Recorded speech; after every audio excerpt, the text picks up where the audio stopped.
సోమవారం వర్గల్ మండలంలోని శాఖార గ్రామంలో భూభారతి చట్టం 2025పై అవగాహన సదస్సు నిర్వహించారు. ఈ కార్యక్రమానికి జిల్లా ఇన్ఛార్జ్ మరియు రాష్ట్ర అటవీ, పర్యావరణ, దేవాదాయ శాఖ మంత్రి కొండా సురేఖ, రాష్ట్ర రవాణా మరియు బీసీ సంక్షేమ శాఖ మంత్రి పొన్నం ప్రభాకర్ తో కలిసి రాష్ట్ర రెవెన్యూ, గృహ నిర్మాణ మరియు సమాచార సంబంధాల శాఖ మంత్రి పొంగులేటి శ్రీనివాస్ రెడ్డి ముఖ్య అతిథులుగా హాజరయ్యారు. గజ్వేల్ మండలంలోని కోమిడిబండ మిషన్ భగీరథ ఆవరణలోని హెలీప్యాడ్ లో హెలికాప్టర్ దిగిన మంత్రులకు జిల్లా కలెక్టర్ ఎం మను చౌదరి మరియు స్థానిక ప్రజాప్రతినిధులు, నాయకులు పుష్పగుచ్చం అందించి స్వాగతం పలికారు.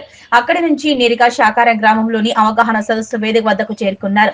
ఈ సందర్భంగా ముందుగా జిల్లా కలెక్టర్ భూభారతి చట్టం 2025పై క్లుప్తంగా వివరించారు. ఈ సందర్భంగా మంత్రులు పొంగులేటి శ్రీనివాస్ రెడ్డి మాట్లాడుతూ దేశానికి ఒక రోల్ మోడల్ భూభారతి చట్టం 2025 అన్నారు. ఈ చట్టం వెనుక అందరి కృషి, శ్రమ ఉందన్నారు. సార్వత్రిక ఎన్నికల ముందు ధరణి స్థానంలో భూభారతి చట్టం తీసుకొస్తామని రాష్ట్ర ముఖ్యమంత్రి రేవంత్ రెడ్డితో సహా సహచార మంత్రులందరూ తెలిపామన్నారు. ఇప్పుడు వచ్చిన ప్రభుత్వం ఇందిరమ ప్రభుత్వం అని, ఇది పేదల ప్రభుత్వం అన్నారు. ఇది అద్భుతమైన భూభారతి చట్టాన్ని తీసుకువచ్చిందన్నారు. ధరణితో ఇబ్బందులు, కష్టాలు పడ్డ రైతులకు కష్టాలు తీరుతాయన్నారు.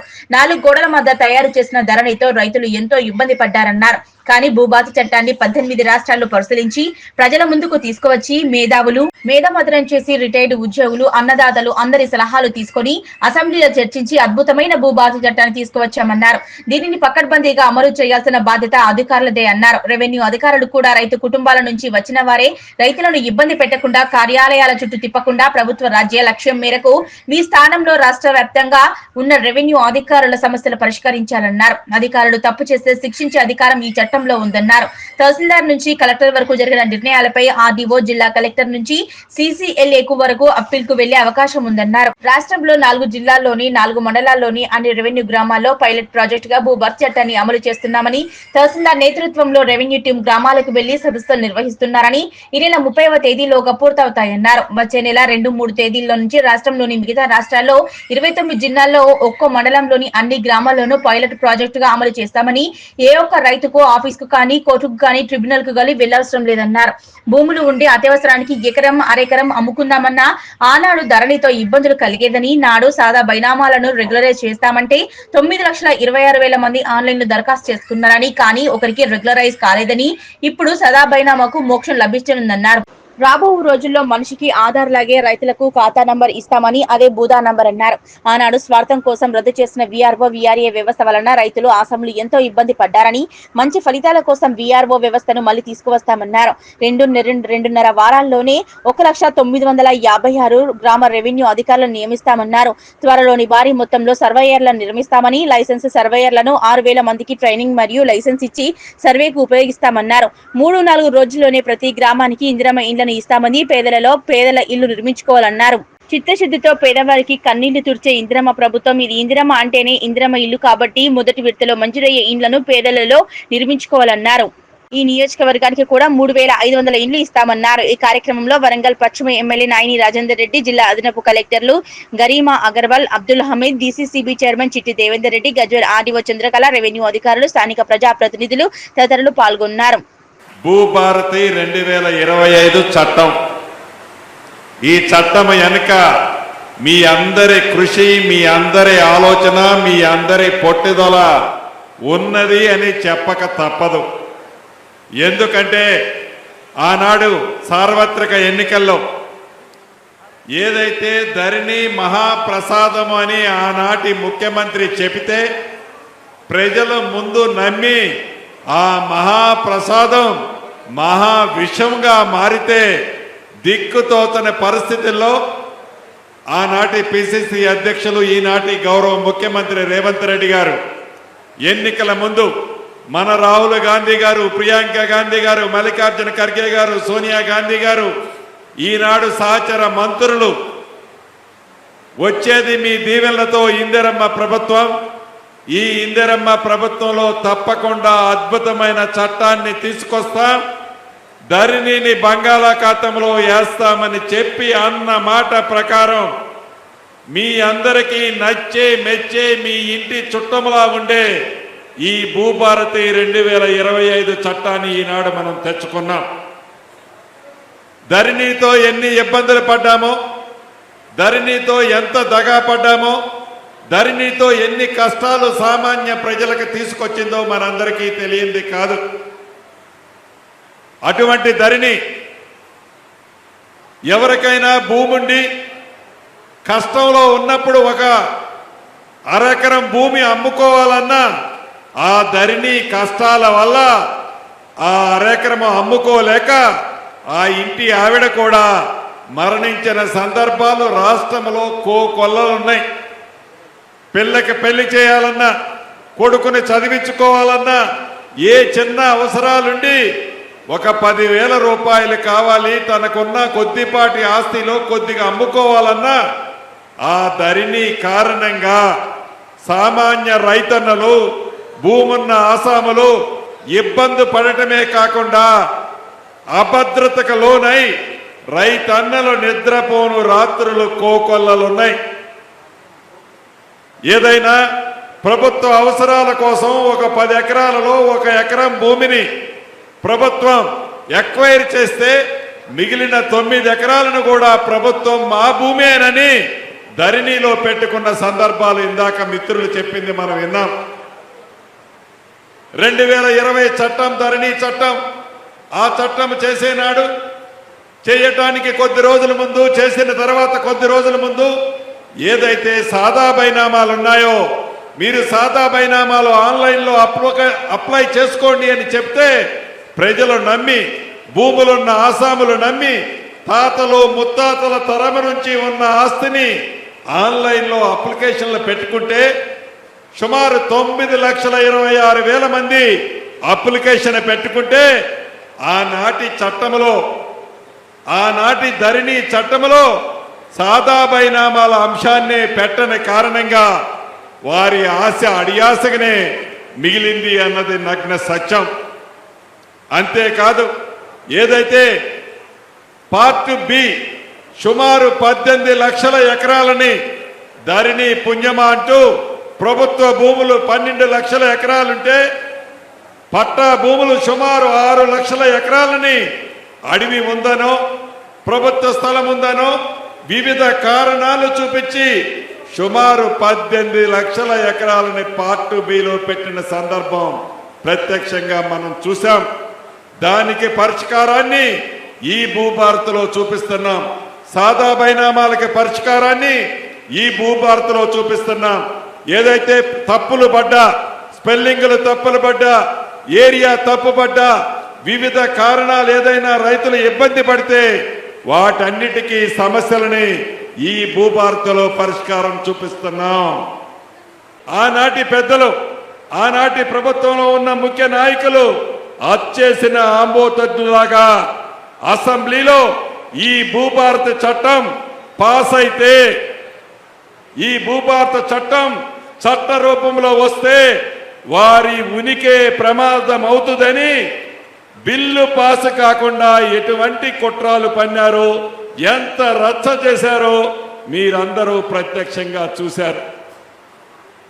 నిన్న 2020 ధరణి చట్టం గురించి ఎవరైతే పెట్టారో వారు నిన్న వారి రజతోత్సవ సభలను జరుపుకున్నారు. ఆ సభలో మాట్లాడుతున్నారు, దుఃఖం వస్తుందని చెప్తున్నారు. ఎందుకు దుఃఖం వస్తుందయ్యా మాజీ ముఖ్యమంత్రి వర్యులు, నీకు ఎందుకు దుఃఖం వస్తుంది? ఒక అద్భుతమైన భూభారత చట్టం వస్తుందని దుఃఖం వస్తుందా? పేదోడికి సన్న బియ్యం ఇస్తున్నామని దుఃఖం వస్తుందా? ఆడబిడ్డకి 200 యూనిట్లు ఉచిత కరెంటు ఇస్తున్నామని దుఃఖం వస్తుందా? 500 రూపాయలకి గ్యాస్ ముద్దిస్తున్నామని దుఃఖం వస్తుందా? పేదోడికి జబ్బు చేస్తే 10 లక్షల రూపాయలు రాజీవ్ ఆరోగ్యశ్రీ ద్వారా ఉచితంగా వైద్యం చేపిస్తున్నామని దుఃఖం వస్తుందా? ఆడబిడ్డలు ఆర్టీసీ బస్సులో 1 రూపాయి కూడా ఇవ్వకుండా రాష్ట్రమంతా ప్రయాణించవచ్చు అని మన ఇందిరమ్మ ప్రభుత్వం చేసుకున్నందుకు దాన్ని చూసి దుఃఖం వస్తుందా? లేకపోతే నీ ఉద్యోగం ఊడిందని దుఃఖం వస్తుందా? ఎందుకు వస్తుందయా నీకు దుఃఖము? ధనిక తెలంగాణ రాష్ట్రాన్ని 8,19,000 కోట్ల అప్పు చేసి, దొరికిన కాడల్లో అప్పు చేసి, ఎంత వడ్డీ అన్నా అప్పు చేసి, ఆ అప్పుని తెలంగాణ బిడ్డల మీద పెట్టి తెలంగాణ ప్రజల కోసం పేదోడు సన్న బియ్యం పువ్వు తినాలని ఇందిరమ్మ ప్రభుత్వంలో గౌరవ ముఖ్యమంత్రి రేవంత్ రెడ్డి గారి నాయకత్వంలో ఇవాళ ఈ ప్రభుత్వం ఇస్తుంటే నీకు దుఃఖం వస్తుందా? టూ బిహెచ్కే ఇస్తానన్నావు, డబల్ బెడ్రూమ్ ఇస్తానన్నావు. ఎన్ని ఇచ్చావు నువ్వు 10 సంవత్సరాలలో? పట్టుమని 1,00,000 లోపు మొదలుపెట్టి 60,000 కట్టి మిగిలిన 30,000 కూడా మొండి గోడలతో చూపిస్తలో ఇవాళ ఈ ప్రభుత్వం ఇస్తుంటే నీకు దుఃఖం వస్తుందా? టూ బిహెచ్కే ఇస్తానన్నావు, డబల్ బెడ్రూమ్ ఇస్తానన్నావు. ఎన్ని ఇచ్చావు నువ్వు 10 సంవత్సరాలలో? పట్టుమని 1,00,000 లోపు మొదలుపెట్టి 60,000 కట్టి మిగిలిన 30,000 కూడా మొండి గోడలతో చూపిస్తున్నావు. అదే మా ఇందిరమ్మ ప్రభుత్వం.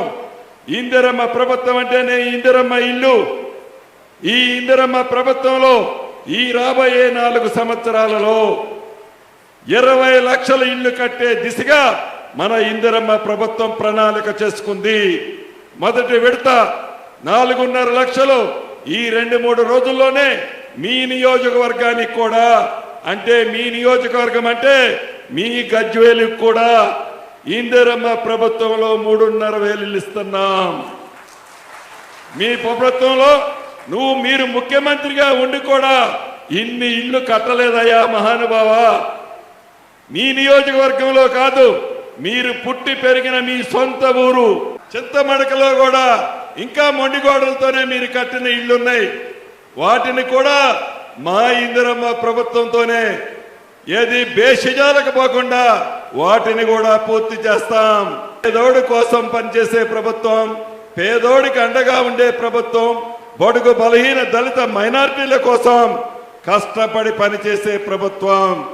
ప్రజలు గౌరవాన్ని కోరుకునే వాళ్ళు అది ఏది మీ దగ్గర దొరకకనే తెలంగాణ రాష్ట్రంలో ఇందిరమ్మ ప్రభుత్వాన్ని ఆశీర్వదించారు, దీవించారు. దాన్ని జీర్ణించుకోలేక మీ ఉద్యోగం పోయిందని మీకు దుఃఖం వస్తే, ముసలి కన్నీరు కారిస్తే ప్రజలు నమ్మరని మీరు ఎలా అనుకుంటున్నారు అని కూడా ఈ వేదిక ద్వారా వారికి వారి నియోజకవర్గం నుంచే తెలియజేస్తున్నాను. చివరగా ఈ భూభారతి ఒక అద్భుతమైన చట్టాన్ని చేయటమే కాకుండా ఈ చట్టానికి నియమ నిబంధనలు కూడా ఏర్పాటు చేశాము.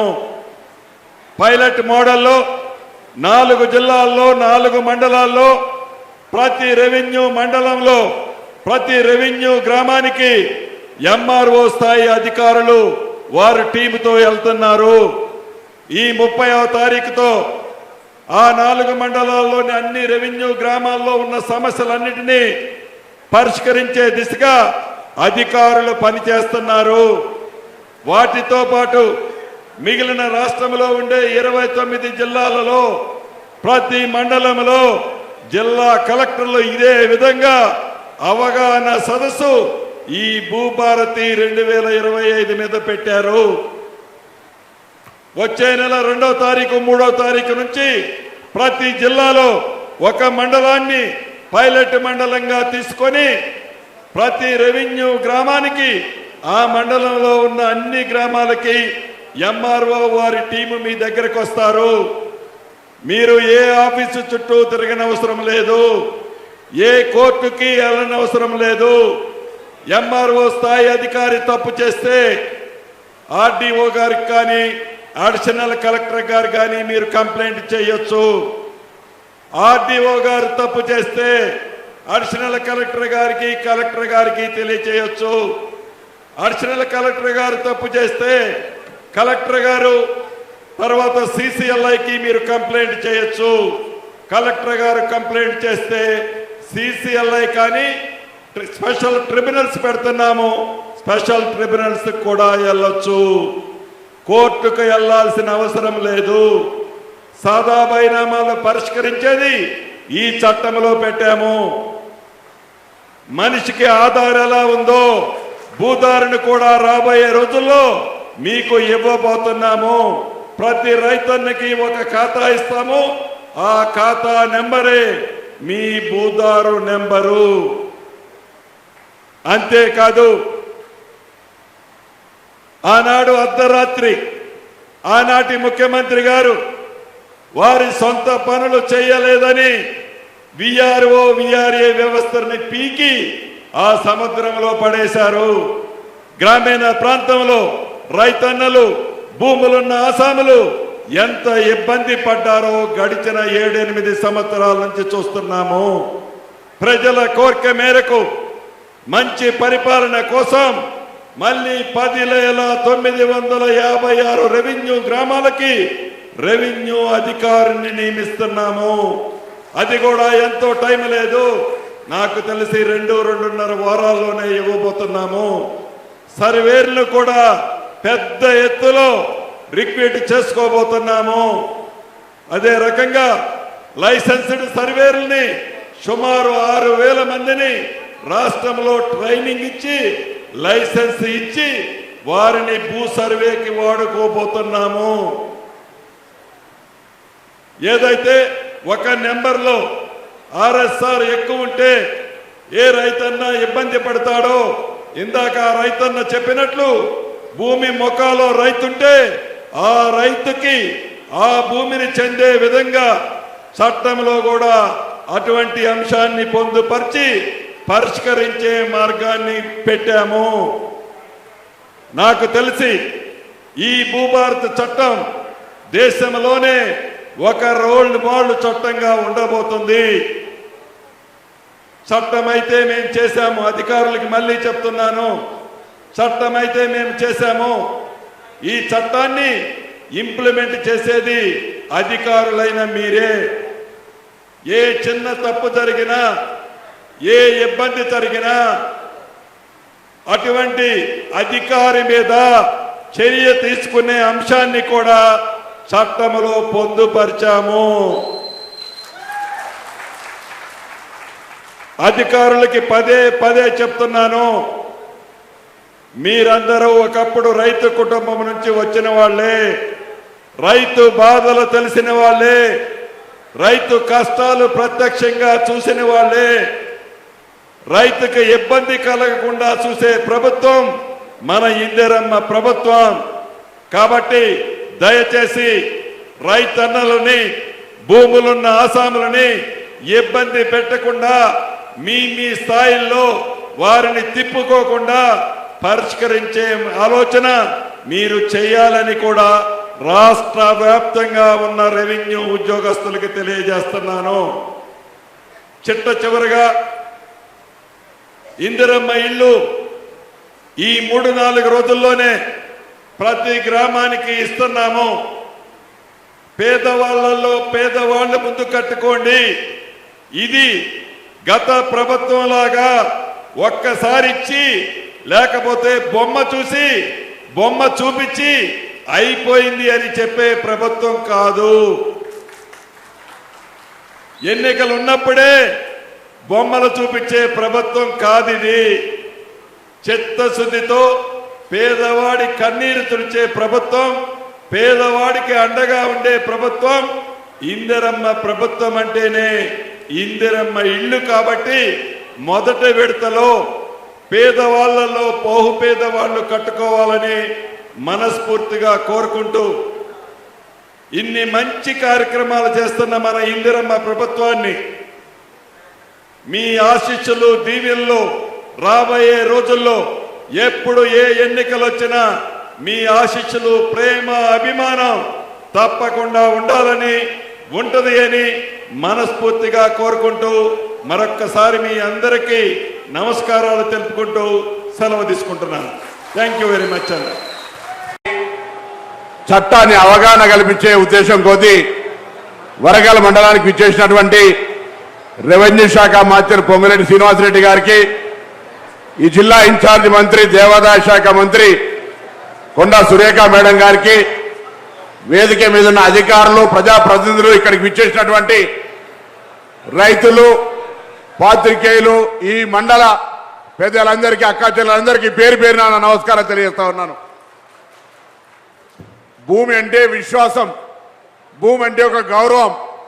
అటువంటి మన భూమికి సంబంధించి సరైనటువంటి పత్రాలు లేక ఆ భూమి సమస్య మీద మనం అధికారుల చుట్టూ, కోర్టుల చుట్టూ తిరుగుతూ ఉంటుంటే మనం అగౌరవపడి ఇబ్బందులు పడే పరిస్థితి నుంచి అధిగమించాలని గత ప్రభుత్వం తీసుకొచ్చినటువంటి ధరణి వల్ల రాష్ట్ర వ్యాప్తంగా అనేక లక్షల మంది ఆవేదనతోటి తమ భూముల యొక్క రికార్డులు సరిగా లేవని, తమ భూములకు సంబంధించిన సమస్యలు చిన్న చిన్న సమస్యలను పరిష్కరించుకునే అవకాశం లేకుండా ఉందని, వాటికి ఒక వేదికగా పరిష్కరించుకోవాలనే ఆలోచనతో ఉండే సందర్భం. అటువంటి సందర్భంలో ఆనాడు కాంగ్రెస్ పార్టీ పక్షాన అధికారంలోకి వచ్చిన తర్వాత ధరణిని బంగాళాఖాతంలో వేసి భూభారతి చట్టాన్ని తీసుకొస్తాం. రైతులకు భూమి ఉన్నటువంటి ఆసాములకు ఎక్కడ కూడా అగౌరవం కలగకుండా, ఇబ్బంది లేకుండా వారి యొక్క భూమికి సంబంధించిన పత్రాలను నేరుగా చట్టబద్ధంగా పారదర్శకంగా ప్రజాస్వామిక పద్ధతిలో తీసుకోవచ్చు అనేటువంటి ఒక ఆలోచనతోటి ఈ యొక్క కార్యక్రమం తీసుకున్నాం. ఇవాళ రాష్ట్ర వ్యాప్తంగా భూభారతి కార్యక్రమం పట్ల అనేక మండలాల్లో అవగాహన సదస్సులు జరుగుతూ ఉన్నాయి. మీ దగ్గర నుంచి కూడా అభిప్రాయం తీసుకుంటా ఉన్నాం. ఈ సందర్భంగా ఒక మాట చెప్తా ఉన్నా, తెలంగాణ వ్యాప్తంగా గత 10 సంవత్సరాలుగా ప్రభుత్వానికి సంబంధించి ఎక్కడెక్కడైతే ప్రభుత్వ భూములను కబ్జాలు చేసుకొని అమ్ముకొని దేవాలయ భూములు, వక్ఫ్ ఆస్తులను, బంజారా భూములను, ఆస్తులను అమ్ముకున్నటువంటి వాళ్ళందరికీ నేను ఈ సందర్భంగా విజ్ఞప్తి చేస్తా ఉన్నా, మీకు ఎక్కడ సమాచారం తెలిసినా వెంటనే ప్రభుత్వ అధికారుల దృష్టికి తీసుకురండి. ఆ స్థలాలు ప్రభుత్వ అవసరాలకు వినియోగించుకునే విధంగా ఈ ప్రజాపాలన ప్రభుత్వం చేస్తుంది. ఎవరి ప్రభుత్వ భూములు ఎవడో ఒకడు అమ్ముకొని బాగుపడి మన ప్రభుత్వ సొమ్మును కొల్లగొట్టే అంశం పట్ల ఈ ప్రభుత్వం చాలా సీరియస్గా ఉంటుందనే మాట సందర్భంగా మనం చెప్తున్నాం. కాబట్టి దయచేసి ఈరోజు ఈ భూభారతి చట్టం ప్రజలకు, రైతులకు వ్యవస్థలో ఒక మంచి సరళీకృత విధానంతో ప్రజాస్వామికంగా పారదర్శకంగా భూమి హక్కులు పొందే విధంగా తెచ్చిన చట్టాన్ని మరి తెలంగాణ ప్రజల కొరకు రేవంత్ రెడ్డి గారి నాయకత్వంలోనే ప్రభుత్వం, రెవెన్యూ శాఖ మంత్రి పొంగులేటి శ్రీనివాసరెడ్డి గారు, సహచర మంత్రులు, అధికారులు శాసనసభలో చర్చ చేసి ఈ కార్యక్రమాన్ని తెచ్చినటువంటి ఈ యొక్క సందర్భంగా మీరందరూ కూడా ఒక్కసారి ఈ ప్రభుత్వానికి, గౌరవ రెవెన్యూ శాఖ మంత్రులకి గట్టిగా చప్పట్లతోటి అభినందనలు చెప్పాల్సిందిగా కోరుతూ నమస్కారం చెప్తూ సెలవు తీసుకుంటా ఉన్నాను. మరి ప్రచారానికి వచ్చినప్పుడు అప్పుడు ఒకటే మాట చెప్పాము, గత 4 ఏళ్లుగా మీరు ధరణి వచ్చిన తర్వాత పడుతున్న ఇబ్బందులు, బాధలు మరి అవన్నీ చూసి ఎంతోమంది రైతులు ఆత్మహత్యలు చేసుకున్నటువంటి సంఘటనలు చూసి ఆ రోజు మన ముఖ్యమంత్రి గారు రేవంత్ రెడ్డి గారు మరి ఆలోచన చేసి మేనిఫెస్టోలో మా ప్రభుత్వం వస్తే ధరణిని బంగాళాఖాతంలో కలుపుతాము, రైతులకు అన్యాయం జరిగిన వాళ్ళందరికీ కూడా న్యాయం చేస్తామనేటువంటి మాట చెప్పారు. ఆ మాటకు కట్టుబడి ఈరోజు భూభారతి పేరిట మరి ఒక యాక్ట్ తీసుకొచ్చే యాక్ట్ ద్వారా అన్యాయమైన రైతులందరికీ కూడా న్యాయం చేయాలన్నదే ఒక లక్ష్యంగా ఈరోజు అవగాహన సదస్సులు ఏర్పాటు చేసుకుంటూ వెళ్తూ ఉన్నాము. ఇప్పటికే మండలానికి ఒక గ్రామాన్ని పైలట్ ప్రాజెక్ట్ కింద తీసుకొని దాంట్లో మరి వాళ్లకు పాస్ పుస్తకాలు ఇచ్చే కార్యక్రమం కూడా చేయడం జరిగింది. ఎందుకు ఒకసారి అంతా స్టేట్ అంతా చేయలేదు అంటే ఏదైనా మళ్ళీ అందులో సరి చేయాల్సిన అవసరాలు ఉంటే మళ్ళీ సరి చేసుకోనికి ముందుకు పోవచ్చు అని మొదట ఒక్కొక్క గ్రామాన్ని తీసుకోవడం జరిగింది. చాలా సక్సెస్ఫుల్గా ఆ యొక్క కార్యక్రమాలు పూర్తి అవ్వడం జరిగినాయి. మరి ఇప్పుడు మాట్లాడిన రైతులు చాలా సమస్యలు చెప్పారు. ఇది ఒక్కటే కాదండి సమస్య, ఒక 100 సమస్యలు ఉన్నాయి. 100ల సమస్యలు ఈరోజు ధరణిలో ఉన్నాయి.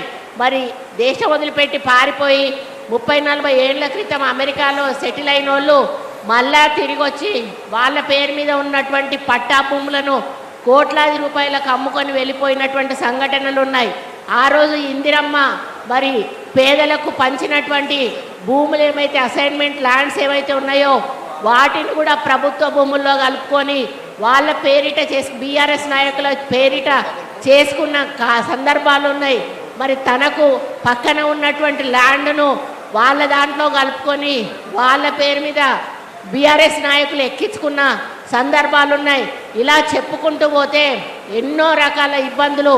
మరి ఈరోజు రైతు పోయి ఎక్కడ చెప్పుకోవాలో తెలియనటువంటి పరిస్థితి ఉండే. మరి అప్పుడు ఏం చేసిందంటే మేము తప్పులు సరిదిద్దుతామని కౌంటర్స్ ఓపెన్ చేశారు. ఓపెన్ చేసి మీరు వెళ్ళి ఈ సెక్షన్ కింద అప్లై చేసుకోండి, ఆ సెక్షన్ కింద అప్లై చేసుకోండి అని చెప్తే రైతులకి ఏ సెక్షన్ కింద ఏ సమస్యను అప్లై చేసుకోవాలో తెలియక 1000 రూపాయలు కట్టడం, అప్లై చేయడం, చేయగానే వాళ్ళు పరిశీలించి ఇది ఈ సెక్షన్ కింద రాదు, ఇంకో సెక్షన్ చెప్పడం. పని ఈ సెక్షన్ కింద రాదు అని 1000 రూపాయలు వాపస్ ఇచ్చిండ్రా అంటే ఇయ్యలేదు, మళ్ళీ 1000 రూపాయలు కట్టి మళ్ళీ ఇంకో సెక్షన్ దగ్గరికి వెళ్ళాం. ఈ విధంగా వేలాది రూపాయలు మళ్ళీ రైతులకు టోకరా పెట్టి పోనీ దానికి ఏమన్నా పరిష్కారం చూపించారంటే చూపించలేదు. మరి ఈరోజు భూభారతి అనేది మన పాలిట ఒక వరం అనుకోవాలి. ఈరోజు భూమాత అంటే మనకెంత ప్రేమో మనకు తెలుసు. మరి భూమిని నమ్ముకున్నవాడు ఈరోజు భూమిలోనే పంట పండకపోతే నన్ను అన్యాయం చేస్తావా తల్లి అని భూమిలోనే చనిపోయేటువంటి పరిస్థితులు మనం చూసాము. మరి అటువంటి కనెక్షను ఒక రైతుకు భూమికి ఉంటుంది. ఆ భూమి ఇంచు గెట్టు కూడా జరిగినా కూడా ఏ రైతు ఊరుకోడు, నా గెట్టు నువ్వు ఎందుకు జరుపుకున్నావు అని పంచాయతీ పెట్టుకుంటాడు. అటువంటిది ఎకరాలు ఎకరాలు భూమిని ఈరోజు కబ్జాకోర్ల చేతుల్లోకి వెళ్ళిపోయి, బీఆర్ఎస్ నాయకుల చేతులకు వెళ్ళిపోయి తప్పుడు రికార్డులు సృష్టించి ఈరోజు రైతన్న నోట్లో మట్టి కొట్టిన విషయాన్ని మనం అందరం కూడా ఈరోజు అనుభవిస్తూ ఉన్నాము.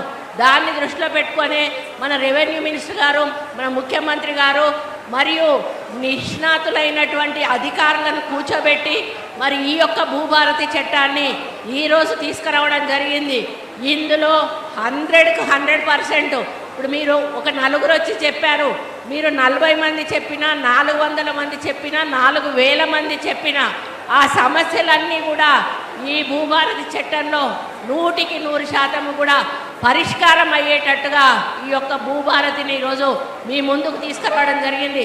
కలెక్టర్ గారు కూడా చాలా వివరంగా చెప్పారు.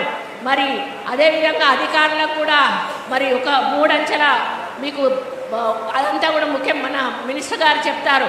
కాబట్టి నేను ఒక్కటే విజ్ఞప్తి చేస్తూ ఉన్నా, మీరు ఈ భూభారతి విషయంలో ఒక్క నయా పైసా కూడా ఖర్చు పెట్టాల్సిన అవసరం లేదు.